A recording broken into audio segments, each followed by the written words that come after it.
कहानी की शुरुआत एक बेहद ही डार्क और अनफेयर दुनिया से होती है, जहां सर्वाइवल ऑफ द फिटेस्ट का रूल नहीं बल्कि रेस का रूल चलता है। इस दुनिया में ह्यूमंस, बीस्टमैन, ड्रैगन यूट्स और एल्व्स जैसी कई रेसेस रहती हैं। लेकिन प्रॉब्लम यह है कि ह्यूमंस को यहाँ सबसे निचला दर्जा दिया जाता है। उन्हें कमजोर, बेकार और ट्रैश माना जाता है। अगर आप ह्यूमन हो तो आपके साथ जानवर से भी बदतर सुलूक किया जाएगा। हमारा मेन कैरेक्टर है लाइट, एक ह्यूमन लड़का जिसकी आंखों में बहुत बड़े सपने थे। वो दुनिया के सिस्टम को बदलना चाहता था और अपनी फैमिली को एक अच्छी जिंदगी देना चाहता था। इसी उम्मीद में वो शहर के गिल्ड में रजिस्टर करने पहुंचता है, पर जैसे ही वो कदम रखता है उसे अपनी औकात याद दिला दी जाती है।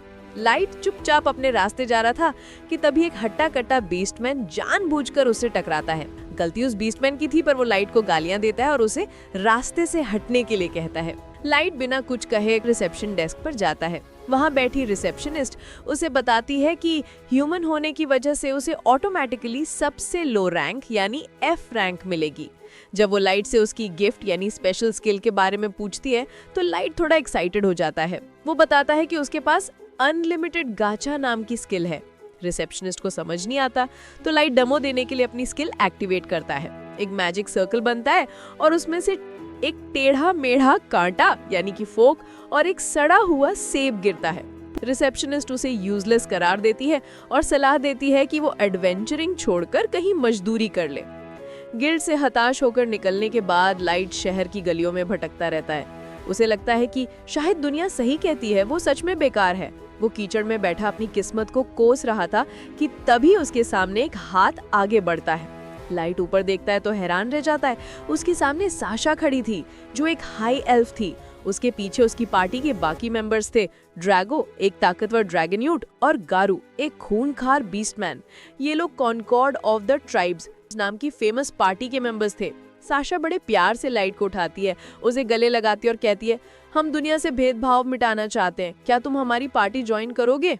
लाइट को अपने कानों पर यकीन नहीं होता। जिस दुनिया में उसे सबने ठुकरा दिया, वहाँ इतने महान लोग उसे अपनाना चाहते हैं। लाइट को लगा कि भगवान ने उसकी सुन ली है। वो फौरन हाँ कर देता है। अगले कुछ दिनों तक लाइट उनके साथ द अबिस नाम के दुनिया के सबसे खतरनाक डंजन में सफर करता है। वो उनके लिए कूली का काम करता था, भारी सामान उठाता था, खाना बनाता था और उनके नखरे उठाता था। वो खुश था कि उसे फाइनली कुछ दोस्त मिले हैं। सफर करते करते वो लोग डंजन के काफी अंदर तक पहुंच जाते हैं, एक ऐसी जगह जहां मॉन्स्टर्स का लेवल बहुत हाई होता है। तभी ड्रैगो अचानक रुक जाता है। वो पीछे मुड़ता है और लाइट को एक अजीब सी मुस्कान के साथ देखता है। ड्रैगो कहता है, लाइट अब तुम्हारी जरूरत खत्म हुई, तुम्हें पार्टी से निकाला जाता है। लाइट को लगा वो मजाक कर रहे हैं। वो हंसते हुए पूछता है कि ये कैसा मजाक है, पर ड्रैगो का चेहरा गंभीर था। वो लाइट को बताता है कि उन्होंने उसे पार्टी में सिर्फ सुपीरियर्स यानी कि ऊपर बैठे नेताओं के ऑर्डर पर रखा था।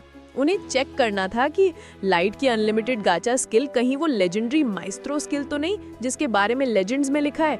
पर इतने दिन साथ रहने के बाद उन्हें यकीन हो गया कि लाइट की स्किल सच में कचरा है, जिससे सिर्फ फल और कांटे निकलते हैं। लाइट का दिल टूट जाता है, पर असली हॉरर तो अब शुरू होने वाला था। साशा, जो कुछ देर पहले तक उसे अपना छोटा भाई मानती थी, अब उसे घिन भरी नजरों से देखती है। वो कहती है, तुम्हारे पास खड़े होने से भी मुझे उल्टी आती है, तुम गंदे ह्यूमन। वो लोग बताते हैं कि वो लाइट को जिंदा वापस नहीं जाने देंगे। वो उसे यहीं मारकर इल्जाम डंजन के मॉन्स्टर्स पर डाल देंगे। गारू अपनी मेटल क्लॉज निकालता और सीधा लाइट के चेहरे पर वार करता है। लाइट की आंख के पास एक गहरा जख्म हो जाता है। वो जान बचाने के लिए पीछे भागता है तो साशा अपनी बो निकालती है और एक तीर सीधा लाइट के पैर में मार देती है। लाइट दर्द से कराहते हुए जमीन पर गिर जाता है। वो रेंगता हुआ उनसे दूर जाने की कोशिश करता है, पर वो लोग उसे घेर लेते हैं, उसकी तड़प का मजा लेते हुए। ड्रैगो अपनी तलवार उठाकर लाइट का काम तमाम करने वाला था कि तभी लाइट के नीचे जमीन चमकने लगती है। ड्रैगो चिल्लाता है, हट जाओ, ये एक ट्रांसपोर्टेशन ट्रैप है। लाइट को पता भी नहीं था कि वो एक ट्रैप के ऊपर खड़ा है। इससे पहले कि ड्रैगो उसे पकड़ पाता, एक तेज रोशनी होती है और ट्रैप एक्टिवेट हो जाता है। लाइट वहां से गायब हो जाता है। ड्रैगो और उसकी पार्टी को लगता है कि चलो काम तो हो ही गया। ट्रैप हमेशा एडवेंचरर्स को डंजन के सबसे खतरनाक हिस्से में भेजते हैं। उन्हें यकीन था कि लाइट वहां 1 मिनट भी जिंदा नहीं बच पाएगा। दूसरी तरफ ट्रैप ने लाइट को सीधा फेंक दिया था द अबिस के सबसे निचले फ्लोर पर। ये एक ऐसी जगह थी जहां सूरज की रोशनी कभी नहीं पहुंचती थी। यहाँ की हवा में मौत की बदबू थी। लाइट बुरी तरह जख्मी हालत में वहां पड़ा था। उसके शरीर से खून बह रहा था पर उसका मन उससे ज्यादा घायल था। लाइट अंधेरे में लेटे लेटे सोच रहा था, मैंने क्या बिगाड़ा था उनका? मैंने उन पर भरोसा किया, उनकी सेवा की और बदले में उन्होंने मुझे मौत के मुंह में फेंक दिया। उस मासूम लाइट की आंखों से आंसू सूख चुके थे। अब उसकी आंखों में सिर्फ एक चीज बची थी, शुद्ध नफरत। तभी उसे अपने पीछे एक भारी सांस लेने की आवाज सुनाई देती है। वो कांपते हुए पीछे मुड़ता है। वहां एक लेवल 1000 मिथिकल बीस्ट खड़ा था। वो मॉन्स्टर इतना विशाल था कि लाइट उसके एक नाखून के बराबर भी नहीं था। लाइट को लगा कि अब अंत आ गया है, पर मरते मरते उसके अंदर एक जिद जागी। मैं ऐसे नहीं मर सकता, मुझे उन धोखेबाजों को अपने हाथों से मारना है। उसने अपनी स्किल अनलिमिटेड गाचा यूज करने की कोशिश की। उसे याद आया कि उसकी स्किल मैजिक स्टोन्स या आसपास की माना को कंज्यूम करके काम करती है और अब इसमें माना की डेंसिटी सरफेस के मुकाबले हजारों गुना ज्यादा थी। लाइट ने अपनी पूरी जान लगा के चिल्लाया, गाचा रोल। अचानक पूरे अंधेरे डंजन में एक विशाल गोल्डन मैजिक सर्कल बन गया। सिस्टम ने अनाउंस किया, congratulations, you have pulled a super ultra rare card level 9999। रोशनी छटती है। मॉन्स्टर लाइट पर हमला करने ही वाला था कि तभी उसके और लाइट के बीच में एक परछाई आ जाती है। ये एक लड़की थी, बेहद खूबसूरत, एक मेड आउटफिट पहने, जिसके हाथ में कोई हथियार नहीं था। उसका नाम था मेई। मेई ने मॉन्स्टर की तरफ देखा तक नहीं, उसने बस अपनी उंगली हिलाई और वो लेवल 1000 का मॉन्स्टर जो किसी भी देश को तबाह कर सकता था, एक ही पल में हवा में वाष्प बन के उड़ गया। उसका नामो निशान तक नहीं बचा। लाइट सन्न रह गया। मेई धीरे से मुड़ी, अपने घुटनों पर बैठी और लाइट के सामने सिर झुकाकर बोली, माय मास्टर, आपने मुझे पुकारा। लाइट ने कांपते हुए उसका स्टेटस चेक किया। Name Mei, race Valkyrie, level 9999, title the bladeless sword god. Light को यकीन नहीं हो रहा था कि उसकी यूजलेस स्किल ने दुनिया के सबसे पावरफुल बीइंग को समन किया है। मेई ने देखा कि उसका मास्टर जख्मी है। उसने तुरंत high level healing magic use किया। लाइट के सारे घाव भर गए, पैर ठीक हो गया और चेहरे का निशान भी गायब हो गया। लाइट ने रोते हुए मेई को बताया कि कैसे उसे धोखा मिला, कैसे उसे अपनों ने ही मारने की कोशिश की। मेई ने उसकी बातें बड़े ध्यान से सुनी। उसकी आंखों में लाइट के दुश्मनों के लिए अंगारे दहक रहे थे।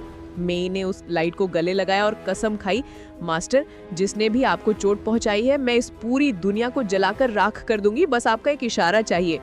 लाइट ने उसे रोका। उसने कहा, नहीं मेई, मैं उन्हें इतनी आसानी से मरने नहीं दूंगा। मैं उनसे सब कुछ छीन लूंगा। मैं उनके घमंड को तोड़ दूंगा और उन्हें तड़पा तड़पा कर मारूंगा। चूंकि अब इसमें माना की डेंसिटी सरफेस से बहुत ज्यादा थी, लाइट ने डिसाइड किया कि वो ऊपर जाने की जल्दबाजी नहीं करेगा।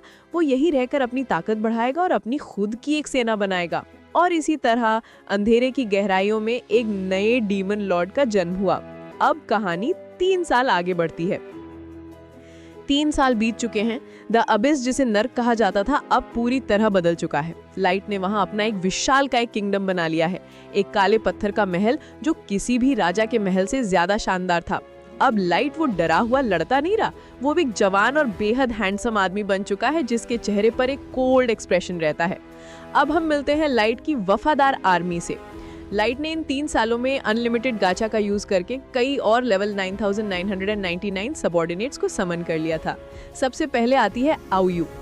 आउयू एक बहुत इंटेलिजेंट मेज है। वो महल की डिफेंस और रिसर्च डिपार्टमेंट संभालती है। फिर आती है नाजुना, जिसे सब प्यार से नैज बुलाते हैं। नैज एक वैम्पायर नाइट है। ताकत में वो मई को टक्कर देती है, और यानी कि लेवल 9999, पर दिमाग से वो थोड़ी बोल्ड और बेवकूफ है। नैज अक्सर पेट्रोल ड्यूटी पर रहती है। बाकी मेड्स उसे अक्सर छेड़ती रहती थी। एक दिन मेड्स ने नैज को उल्लू बनाने के लिए कहा, नैज सामा, हमें मास्टर के कमरे से कुछ अजीब सी आवाजें आ रही थी, कहीं कोई इंट्रूडर तो नहीं? नैज, जो अपने मास्टर की सुरक्षा को लेकर पैरानॉइड है, सीधा मास्टर के बेडरूम में घुस जाती है। वहां का नजारा देखकर वो हैरान रह जाती है। वहां कमरे में कोई इंट्रूडर नहीं था, बल्कि मेई थी। मेई, जो दुनिया के सामने एकदम परफेक्ट और स्ट्रिक्ट मेड बनती है, वो लाइट की गैर मौजूदगी में उसके बिस्तर पर लौट रही थी। मेई पकड़े जाने पर बिल्कुल नहीं घबराई। उसने बड़ी चालाकी से नैज को मैनिपुलेट किया। मेई बोली, अरे नैज, तुम यहाँ? मैं तो बस चेक कर रही थी कि मास्टर के बेड में बेड बग्स तो नहीं है। तुम्हें पता है ना मास्टर की हेल्थ कितनी जरूरी है। बेचारी भोली नैज उसकी बातों में आ गई और वहां से चली गई, ये सोचते हुए कि मेई कितनी हार्ड वर्किंग है। तुम्हें क्या लगता है, क्या लाइट अकेले पूरी दुनिया से लड़ पाएगा? और जब ड्रैगो का सामना लाइट से होगा तो उसका रिएक्शन क्या होगा? ये सब जानने के लिए चैनल को सब्सक्राइब करना मत भूलना ताकि तुम इस धमाकेदार रिवेंज स्टोरी का अगला पार्ट मिस ना करो।